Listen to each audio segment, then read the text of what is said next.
Hello guys, praise the Lord. मैं God's में आपका वेलकम करता हूँ सच्चाई पॉडकास्ट के एपिसोड नंबर 2 में। और आपने एपिसोड नंबर 1 में बहुत सारा प्यार दिखाया, अपने सपोर्ट किया, उसके लिए आपको शुक्रिया और गॉड ब्लेस यू ऑल। और आज के एपिसोड में हमारे साथ है ब्रदर अमित, जिनके साथ हम प्रार्थना प्रेयर के ऊपर हम डिस्कस करेंगे, हम जानेंगे, सीखेंगे।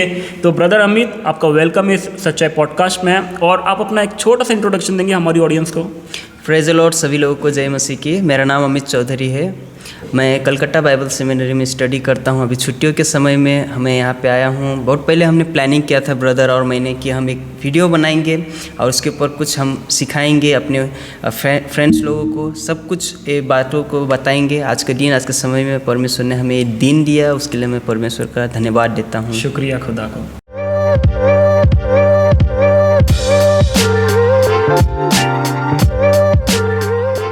तो ब्रदर अमित, मेरे पास कुछ सवाल है जी। बेसिक है, जो नए विश्वासी है और जो और भी विश्वासी है उनके लिए मैं ये बेसिक क्वेश्चन मैं आपसे पूछना चाहता हूँ। मैं उसे 2 पार्ट में डिवाइड करूँगा। तो पहले मैं 4 क्वेश्चन आपसे पूछूंगा, छोटे हैं, और वो ये है कि पहला कि प्रार्थना क्या है, प्रार्थना कैसे करें, प्रार्थना कब करें और प्रार्थना क्यों करें। ये 4 क्वेश्चन है मेरे पहले। जैसे कि पहला आपने पूछा और हम सब ऑडियंस को देख रहे हैं, ये बताना बहुत ज़रूरी है और सही ज्ञान होना बहुत ज़रूरी है। जी। जैसे कि आपने मुझे पूछा कि प्रार्थना क्या है। प्रार्थना क्या है, आपको ये जानना है कि अभी आप और मैं, हम दोनों एक दूसरे से बातें करें, उसको कहा जाता है संगति। वैसे हम परमेश्वर के साथ में संगति करते, उसको प्रेयर कहा जाता है। Simple crystal answer. और सेकेंड आपका प्रश्न था प्रार्थना कैसे करें। प्रार्थना कैसे करें। प्रार्थना करने के लिए कोई नियम नहीं है, कोई आप नियम में बांधे हुए नहीं, जैसे चाहे वैसे कीजिए।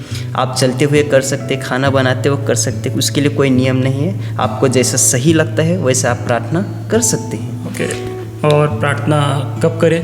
कब करें, अभी बहुत सारे लोगों का ये दिमाग में प्रश्न आता है, हम प्रार्थना कब करें, हम तो ड्यूटी में रहते हैं, टाइम नहीं मिलता, समय नहीं मिलता, ऐसा बहुत सारे थॉट दिमाग में चलते हैं। लेकिन इसके लिए कोई नियम नहीं है। आपको जब समय मिलता है कर सकते हैं, जैसे सिचुएशन है, जब ज़रूरत है तब आप कर सकते हैं। इसके लिए कोई बंधन नहीं है, आप बंधन में बांधे हुए नहीं हैं। आपको जैसा सही लगता है और किसी भी समय कंटिन्यूसली आप प्रेयर कर सकते हैं।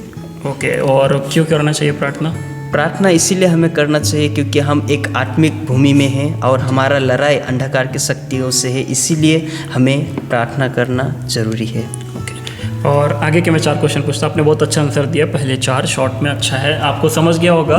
बेसिक क्वेश्चन है। और आगे के मैं बेसिक क्वेश्चन आपसे पूछना चाहता हूँ, जानना चाहता हूँ अमित भाई, कि प्रार्थना जो है हम किस नाम से करें, और प्रार्थना किसके लिए करें, प्रार्थना कहाँ करें, और प्रार्थना कौन कौन कर सकता है। जी, ये आगे के मेरे 4 क्वेश्चन हैं। जैसे कि आपने कहा, अभी हम वर्ल्डली लाइफ को देखेंगे तो अलग अलग देवताओं को लोग पूजा करते हैं, अलग अलग देवताओं को वर्शिप करते हैं। लेकिन अगर जो मसीह में है या विश्वासी है, उसको मैं एक ही बात बोलना चाहूँगा, एक ही जवाब है, आप यीशु मसीह के नाम से प्रार्थना कीजिए, जो उसको ट्रिनिटी गॉड कहा जाता है, एलोहिम, उसके नाम से आप प्रार्थना कर सकते हैं। और आपका 6वां क्वेश्चन था प्रार्थना किसके लिए करें। किसके लिए करें। यहाँ पे आपको ये समझने वाली बात है, कई बार ऐसा होता है कि हम जब प्रार्थना करते हैं, हम अपनी फिजिकल चीज़ों के ऊपर ज़्यादा सेंटर रखते हैं या फिर उसके ऊपर फोकस करके हम प्रार्थना करते हैं। लेकिन हमें प्रार्थना करना है कि अगर कोई नया विश्वासी है, उसके जीवन के लिए वो बढ़ना चाहिए। हम मिशन के लिए प्रार्थना कर सकते हैं, जो मिशन के काम कर रहे पास्टर लोग, आज देखेंगे बहुत सारे प्लेस में, बहुत सारे अलग अलग सिटीज़ में प्रोसिक्यूशन चालू है, सताव चालू है, लेकिन आपको इन लोगों के लिए प्रार्थना करना बहुत ज़रूरी है। और हम गवर्नमेंट के लिए भी प्रेयर कर सकते हैं, और विश्वासियों के लिए, छुटकारे के लिए भी प्रार्थना कर सकते हैं। ओके। और प्रार्थना कहाँ करें, क्या ऐसा है कि हमें चर्च में जाके प्रार्थना करना चाहिए। देखिए, अगर हम पहले के समय में देखेंगे, चर्च नहीं था, चर्च था भी तो बहुत अगर मैं अपने ग्रैंड मदर को देखता था, वो दादी, हमारा गांव से चर्च बहुत लंबा था, तो वो चलते चलते भी प्रार्थना करते करते चर्च जाती थी। लेकिन मैं ऐसा नहीं बोलता हूँ, अगर उस गांव में चर्च ही नहीं है तो फिर मैं ऐसा मानता हूँ गांव में कर सकता है, शहर में, और फिर नगर में जाके प्रार्थना कर सकता है, या फिर कहीं भी। अगर आज बहुत सारे लोग जंगल में भी रहते हैं, लेकिन वहाँ पर भी वो प्रार्थना करते हैं, वर्शिप करते हैं परमेश्वर की, तो ऐसा पार्टिकुलर जगह नहीं बोल सकते। आप जहाँ चाहे वहाँ आप प्रार्थना कर सकते हैं, प्रभु के साथ संगति कर सकते हैं, रूम में कर सकते हैं, जहाँ आपके पास जैसे सुविधा है वैसा कर सकते हैं। ओके। और अमित भाई, प्रार्थना कौन कौन कर सकता है?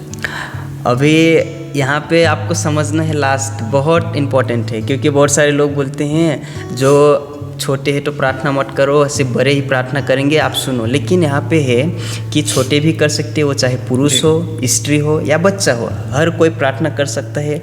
नवा विश्वासी, पुराना विश्वासी, दोनों कर सकते हैं। प्रार्थना ये है। ओके, तो बहुत अच्छा आपने खूब आंसर दिया है और आपको भी बहुत बेसिक क्वेश्चंस थे, खासकर जो नए विश्वासी हैं उनके लिए, और बहुत सिंपल में, शॉर्ट में ब्रदर अमित ने इसका आंसर दिया है। और अगर आपको ये आंसर्स आपको समझ में आए हैं तो आप कमेंट में आप इसका रिप्लाई कर सकते हैं कि हाँ मुझे समझ गया है। और भी अगर आपके पास क्वेश्चन है तो आप उससे रिलेटेड आप कमेंट में आप क्वेश्चन पूछ सकते हैं। तो ब्रदर अमित, मेरे आगे का जो क्वेश्चन है, सवाल है, वो ये है कि प्रार्थना के फ़ायदे क्या है, बेनिफिट्स क्या है?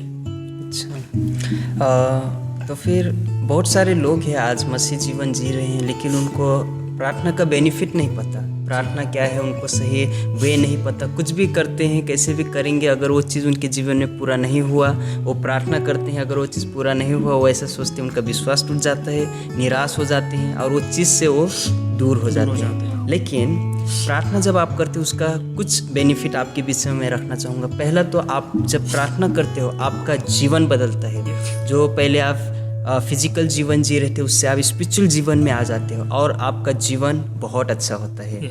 और सेकेंड बेनिफिट है कि आप प्रार्थना को विजय बनाता है। जब आप प्रार्थना करते हो आप विजय जीवन जीते हो, आपको देखने वाले लोग जानेंगे कि ये विजय जीवन जीता है। तो ऐसे करके आपको कुछ बेनिफिट आपको जानना बहुत ज़रूरी है।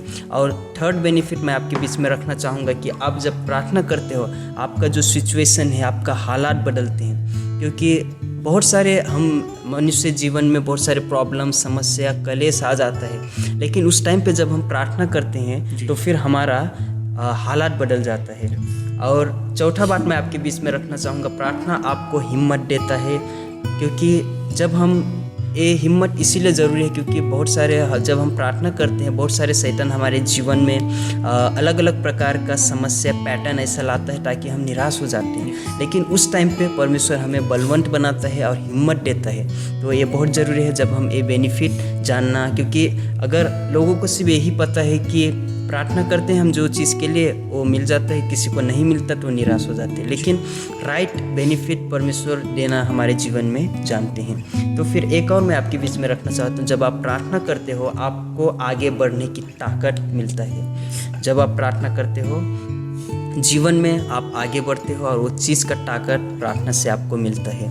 और जल्दी मैं जाऊँगा, एक और मैं आपके बीच में रखना चाहूँगा, प्रार्थना से आपको आत्मिक जीवन मजबूत होता है। क्योंकि आप शारीरिक जीवन तो जी रहे हो, लेकिन आप जब स्पिरिचुअल लाइफ में देखते हो तो प्रार्थना, जितना हम परमेश्वर के साथ में संगति करते हैं, जितना हम प्रार्थना करते हैं, तो फिर हमारा आत्मिक जीवन मजबूत बनता है। अभी सातवां बात आपके बीच में रखूँगा, प्रार्थना से शैतान के बंधन टूटते हैं। जो कुछ शैतान के बंधन बहुत सारे आपने देखा रहेगा गांव में लोग बोलते हैं हम शैतान से हम गरिष्ठ थे, शैतान हमारे जीवन में कार्य करता था।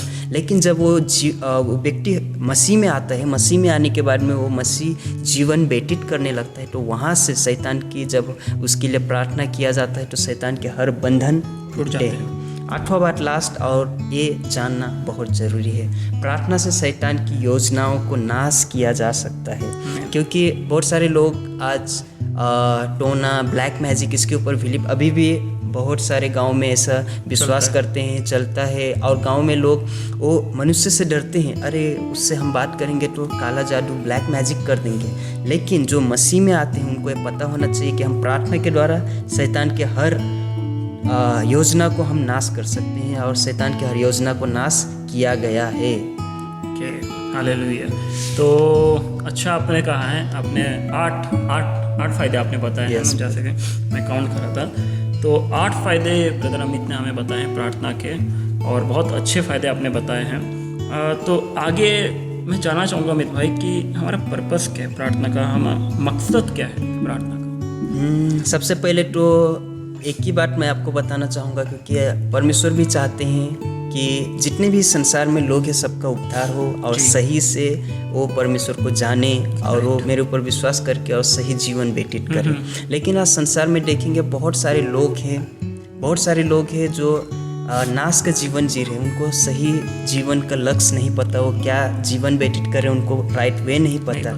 तो हम उनके लिए प्रार्थना कर सकते हैं, लोगों के उद्धार के लिए प्रार्थना कर सकते हैं, क्योंकि परमेश्वर सिर्फ विश्वासी लोगों का उद्धार हो नहीं चाहते, जो नॉन बिलीवर है उनका भी उद्धार हो परमेश्वर ऐसा चाहते हैं। तो हम सबसे पहले तो जो अन्य विश्वासी उनके लिए हम प्रार्थना करेंगे। ये ज़रूरी नहीं है चर्च में आ रहे सिर्फ उनके लिए हम प्रार्थना करें, जो बाहर है उनके लिए हमें प्रार्थना करना है, जो उनका उद्धार हो उनके लिए हमें प्रार्थना कर रहे हैं। सेकेंड, जो सेवक है उनके लिए हमें प्रार्थना करना, क्योंकि आज हम देखेंगे छत्तीसगढ़ में बहुत सारे पास्टर लोगों के जीवन में सताव आ रहा है, परेशानी आ रहा है। बहुत अलग अलग क्षेत्रों में देखेंगे वहाँ पे परेशानियों को उठाया जा रहा है, बहुत सारे अलग अलग डिफ़िकल्टीज आ रहे हैं पास्टर लोगों के जीवन में, लेकिन हमें उनके लिए प्रार्थना करना बहुत ज़रूरी है। और ख़ास करके जो मिशन का काम कर रहे हैं, जीवन व्यतीत कर रहे हैं, अलग अलग फील्ड में काम करते हैं, पास्टर का जीवन हो गया, टीचर का जीवन, मिशनरी का जीवन, तो उनके लिए हमें प्रार्थना करना बहुत ज़रूरी है। और ख़ास करके लास्ट में एक बात आपको समझना है, जो नया चर्च प्लांटिंग होता है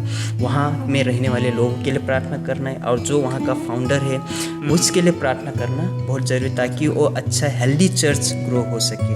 तो इन बातों के लिए प्रार्थना करना बहुत ज़रूरी है, और ख़ास करके परमेश्वर के राज्य के लिए, क्योंकि हम खास करके ज़्यादा फोकस करते हैं हमारे लिए, लेकिन वो ज़रूरी नहीं। अगर हम परमेश्वर का वचन कहते हैं पहले तुम परमेश्वर के राज्य की खोजी करो तो हर चीज़ मिलेगा। अगर हम परमेश्वर के लिए ये सारे बातों को प्रार्थना करेंगे तो क्या वो नहीं जानता कि वो हमारे जीवन में वो चीज़ पूरा करें? तो परमेश्वर के राज्य के लिए प्रार्थना करना बहुत ज़रूरी है जी। तो पर्पस बहुत अच्छे आपने बताए हैं, 5 पर्पस, 5 मकसद आपने बताए हैं कि हमें दूसरों के लिए, हमें एक दूसरों के लिए दुआ करना। हाँ, हम खुद के लिए दुआ करते हैं, अच्छी बात है, लेकिन दूसरों के लिए हमें दुआ करना ज़रूरी है। पासवानों के लिए, पास्टर्स के लिए, खुदा के सेवकों के लिए हमें दुआ करना ज़रूरी है। चर्च प्लांटिंग के लिए, खुदा के राज्य के लिए हमें प्रार्थना, बहुत अच्छा आपने पॉइंट्स बताया है। और जो पर्पस हमें मिला है प्रार्थना का, उम्मीद है हम सब उसे फॉलो करेंगे। और अमित भाई, हम प्रार्थना तो करते हैं, ठीक है, लेकिन क्या ऐसा होता है कि प्रार्थना को कोई रोकता हो, और अगर रोकता हो तो कौन कौन रोक सकता है हमारी प्रार्थना को? अभी यहाँ पे मैं आपको कुछ संकेत में बताना चाहूँगा, क्योंकि बहुत सारे लोगों के जीवन में आज ऐसा होता है कि उनको प्रार्थना करते लेकिन उसका प्रति उत्तर नहीं मिलता। तो आपको भी पता रहेगा, हम तो कितना साल से प्रार्थना कर रहे हैं, प्रार्थना का जवाब नहीं मिल रहा है, पास्टर जी ऐसे बोल के बहुत सारे लोग विश्वासी कंप्लेन देते हैं, कंप्लेन पे कंप्लेन देते हैं। लेकिन यहाँ पे आपको 3 बातों को मैं आपको बताऊँगा। पहला, परमेश्वर आपकी प्रार्थना को रोकेगा। जैसे कि आप किसी विश्वासी है, अगर उससे आपका लड़ाई हो गया तो उसके लिए आप ऑपोजिट आप प्रेयर करते हैं कि इसका ऐसा हो जाए, वैसा हो जाए, तो परमेश्वर वो चीज़ को एक्सपेक्ट नहीं करेगा और वो प्रार्थना को वहीं पे रोक देगा। और दूसरा है शैतान, जो आपको पता है, पर शैतान नहीं चाहता कि हम जो कुछ दुआ करते हैं, प्रार्थना करते हैं, कि वो ऊपर स्वर्ग में ना जाए और इनकी दुहाई जो करते हैं उनका प्रति उत्तर और आशीष ना मिले। तो शैतान यहाँ पे रोकने की पूरी कोशिश करता है, और उसकी जो सेना है वो भी पूरी कोशिश करती है कि इनकी प्रार्थना ऊपर ना जाए। और तीसरी, हम खुद हैं, क्योंकि हर बार हम लोग जो चीज़ नहीं चाहिए उस पर फोकस करके, और जो चीज़ हमारे लिए ज़रूरी नहीं है, क्योंकि एक पापा को पता रहता है मेरे बच्चे को क्या देना सही है, तो वैसे हमारा स्वर्ग में रहने वाला परमेश्वर को पता है मैं अपने बच्चों को क्या दूंगा, क्या उनके लिए सही है, क्या गलत है। तो अगर हम परमेश्वर की इच्छा के अनुसार नहीं मांगते तो वो प्रार्थना हमारी सुनी नहीं जाती, तो उसके लिए हम खुद जिम्मेदार होते हैं। तो ये 3 बातों को आपको, हम सभी को समझना बहुत ज़रूरी है। परमेश्वर भी रोकते हैं हमारी प्रार्थना को, क्योंकि अगर हम कुछ गलत मांगते हैं, गलत चीज़ें हैं, तो परमेश्वर उसे नहीं सुनेगा। शैतान ऑब्वियसली वो तो चाहते ही है ऐसा, और वो करने की बहुत कोशिश करता है जी।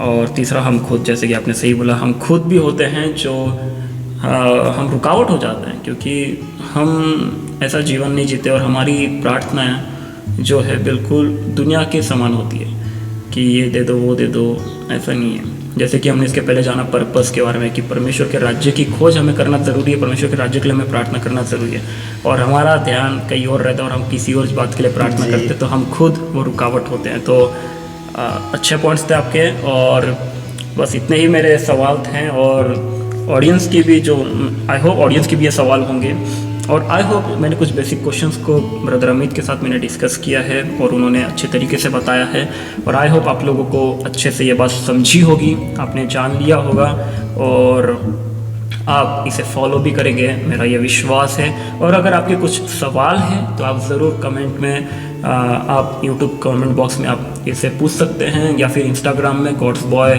ऑफिशियल मेरा पेज है, आप उधर भी आप पर्सनली मैसेज कर सकते हैं आपके अगर कुछ क्वेश्चंस है तो।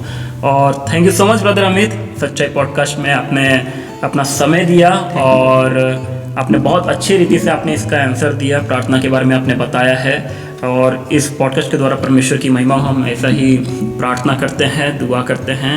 And God bless you. Thank you. परमेश्वर आपको आशीष दे आपकी पढ़ाई में, जो आपका आगे चल रहा है परमेश्वर आपको उसमें बढ़ाए, और आप जो ऑडियंस है आपको भी परमेश्वर ब्लेस करे। आपने सुना, सपोर्ट कर रहे हैं, सब्सक्राइब कर रहे हैं चैनल को, उसके लिए भी थैंक यू सो मच। और इस वीडियो को आप ज़रूर शेयर करें, ऐसी मैं आपसे रिक्वेस्ट करता हूँ। थैंक यू सो मच, आप सबका पीस आउट।